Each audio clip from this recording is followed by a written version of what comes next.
I think doing artist residencies and meeting other makers, and not just in clay, is has been incredibly valuable because it can get you to think about a problem you've been trying to solve in a new way. What is up, Shaping Nation? This is Nick Torres here. And on this episode of Shaping Your Pottery, I got to interview Monica Rickhoff Wilson. Monica makes some really incredible cluster themed sculptures. In this episode, you will learn how Monica creates her cluster themed sculptures. She goes into great detail on it. You also learn about her time attending a residency in India. And finally, you also learn about this very specific wire that helps Monica create her cluster sculptures. There's so much more in this episode. I hope you guys enjoy it, and I'll see you guys in there. Okay. Monica, welcome to Shaping Your Pottery, and share with me what is something you love besides making pottery. Oh, I love a lot of things, but right now I really love riding my bike. I'm living in Michigan and I do gravel riding. So I've got a gravel bike and it's one way I can get outdoors and see the fields and see the sky and hear birds. It's my favorite thing. I absolutely love that. So tell me the story how you got started making pottery. It was a really long time ago. I'm 47 years old now, and I was, I think, age 8. And I must have seen something somewhere, and I just went to my mom and I said, "Hey, I want to make a coil pot. How do I do that? Where do I do that?" And she found a class at the local civic center and signed me up. And I haven't left it since. I feel like it's a material that I've gotten really comfortable with. I have left it at times. I've gone into fashion design and into photography and mixed media, but I've found my way back to clay each time. So tell me about the story when you attended a residency in Jaipur, India. I hope I said that right. Jaipur, Jaipur, India. Jaipur. Yeah. Uh-huh. That was an incredible experience. I was able to go to India multiple times working with my husband and a crew, a bunch of paleontologists that were there looking for dinosaur bones in different areas of India. And one area we got to go work in was in Jaipur. There is a website called resarts.org, and if you look on that site, you can find artist residencies all over the world. So when I knew I was going to India multiple times, I started to seek out residencies. And I found this place called Art in Jaipur, and they typically host people who've got Fulbright scholarships, but I just walked in and said, "Hey, I'm in town. Can you help connect me with any of the local potters or the artists around here?" And the woman working there was amazing, and she had contacts with all different forms of art. And I was able to meet Cripple Coombe, the family there, Cripple Coombe Pottery. And the father had been practicing blue pottery for years and years and years and had recently passed, and his daughters took over. So I got to work with his two daughters, learned about their clay body, which was really unusual. It had a lot of feldspar in it and it was fired low, but it still would vitrify at the temperature they were firing to, and they were doing a lot of decorative work on the surfaces, a lot of narrative design, which is something I'd never played with. So I got to explore some of that while I was there. Absolutely love that. So, how does this experience impact the way you make your own pottery? I think every time that I've traveled, I've learned something new. And I think for me, being in India, I started to think through how different it was or how differently they use the material there, or how they were interacting on another level that I felt like I hadn't done at all in the States. I feel like here in the States, I learned how to use an electric pottery wheel, and my clay came in boxes, and it was very, aired and stiff and pure. I didn't have any aggregate material in it or organics. And in India, one of the village potters I got to work with in Balasanor, it was a family that had lived right next to the area where there was beautiful clay right in the ground. And so they would dig their clay and they would mix or they wouldn't mix it. They would just dig it directly out of the ground and they used it with all of the organic materials left in it, and all of that would burn away, and the resulting piece was this very porous, low-fired earthenware that was absolutely beautiful. They're making functional pieces for the village, for the people they lived around.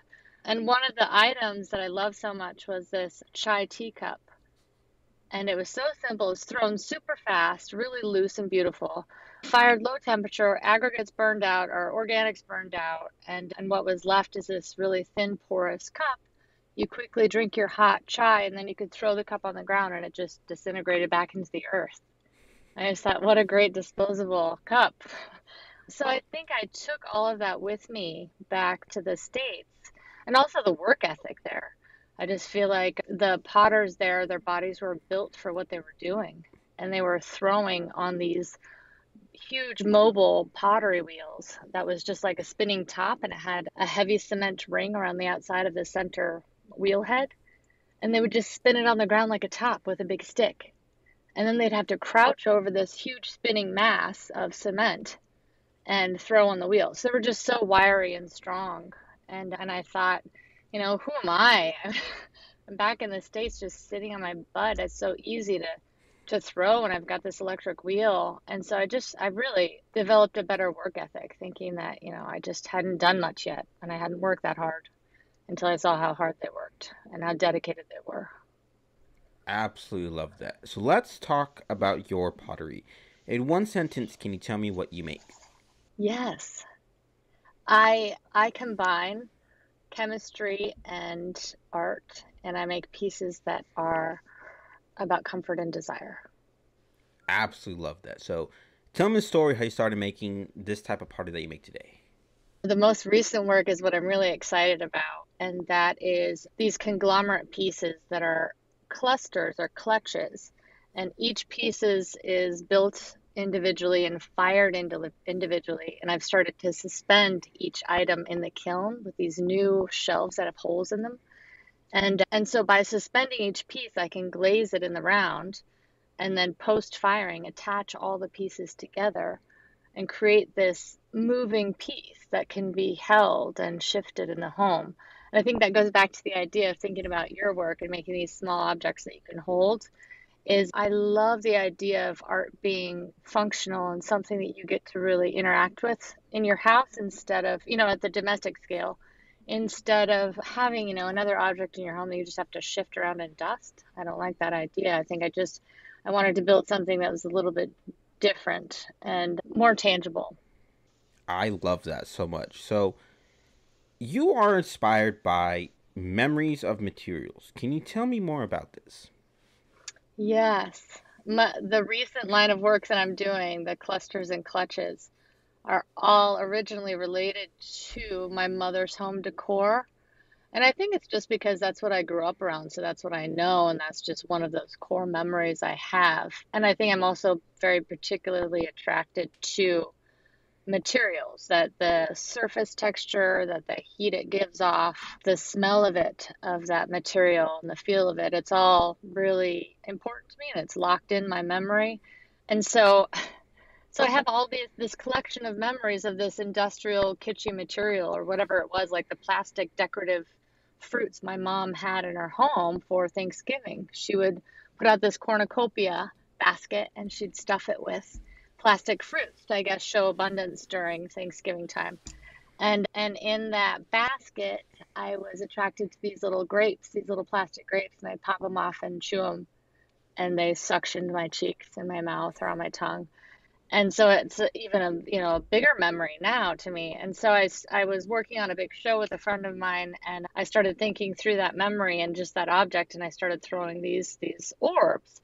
And then they became clusters, and I started building them together, and then it started growing from there and becoming a little bit bigger and expanding. But in the end, I think it all goes back to this idea of having these domestic scale items that are in your home that make you feel better or remind you of nature or are more than that original object. So it's more than a cluster of grapes. It's now this vibrant, colorful, juicy, beautiful that you've got a collection of. So the idea too of having something in a hutch that you treasure and you collect because the material is so beautiful and you just want to contain and keep it and hold it. And I'm curious about that too. Like why do we have to collect something when we see something beautiful in nature? Like for instance, if I go on a walk on the beach and I see a gorgeous seashell, I have to take it home. I have to put that in my pocket and get it back home and then put it where? I don't know. Then I've got all these collections at home of all these shiny objects. So I'm really curious about that. This need as a human to keep and hold on to things that are beautiful. Yeah, that is interesting. We're all cave people with their fire. Just it's a little bit more advanced now. So, can you walk me through how you create your cluster sculptures? Yes. The new ones that move, like I mentioned before, they're, I guess I'm calling them sculptures in the round, where there's no bottom or top to these pieces. So they can be held, they can be shifted and moved, and when you position them, when you set them down, they can look different the way that you set them down. So they can be taller or shorter, whatever. And I really love that. So those new pieces, I'll walk you through that process. I first throw all of the hollow forms, and right now they're very orb shaped. They originally, some of these forms started to come from the idea of all the little drupelets on a mulberry or on a blackberry. And so I started to think about that shape and how could all those items pack in together if you put them in a cluster in one piece. But then I'll take an inspiration from something else. Like my most recent red sculpture is inspired by the barberry. It's this beautiful little oval shaped berry that grows on these decorative plants. We take them as decorative plants, but they're actually medicinal in other cultures. So this barberry shape or this druplet shape is thrown on the potter's wheel hollow. If they're really tiny, I'll use a little throwing stick. And if they're larger, I can throw it like a regular pot and I just close it at the top. So it's a perfect hollow form. I let those set up and then I put them back on the wheel upside down in a clay chuck. And so that holds it and I can trim the top. So the top is perfectly rounded just like the bottom. And then I used Canthal wire, this high temperature wire, and I bend my own wire. I make little U shapes, and then I'll put that into one side of that little berry. And then those pieces get bisqued, and I'll make hundreds at a time. After they're bisqued, then I have to have another little piece of hardware to hold that berry from the wire, and I'll dip it into a glaze. And it's tricky because it's hollow. So now when I go dip it into a glaze, it wants to float up. So that's kind of a problem I'm dealing with right now too. So I'll dip each one in a glaze, and then I have this special shelf that I bought that is 3/4 inch thick. I think it's corduroy. It's beautiful and has holes in it. And so now I will add a little wire that hooks onto the berry that's also Canthal, and then I'll put it through the hole in the shelf. And then on top of that shelf, I've got a post that's a rod, a Canthal rod. And so now that berry is hanging suspended under the shelf like a little chrysalis. So I'll put like 25 or 30 of those hanging below a shelf. Then I'll load the shelf and everything's hanging below, and I can stack more pots on top of the shelf if I want, which is amazing. Fire that round, and then I get these glazed pieces out that are just like these little berry gems. They're beautiful. And then I already built something else, this thing called that I'm calling a seed, and it's made out of terracotta and it's hand built. And I put little U canthal rings all over that, fire that. And so I have a seed that has all these canthal loops on it. And then I have the berry that has a canthal loop on it. And then I sew or I string each of those together. So all of the glazed berries are attached to the center seed that you don't see when the sculpture is completed. That's it. That was a very interesting explanation of that. I actually enjoyed that. So, where can Okay. people get this Canthal wire that you've been talking about? Okay, who sells it? Kemper Tools, Wire, Amazon sells Canthal. You can get it in all different gauges. It's pretty affordable right now on Amazon because I guess it's the 26 to 22 gauge wire is used in vape pens.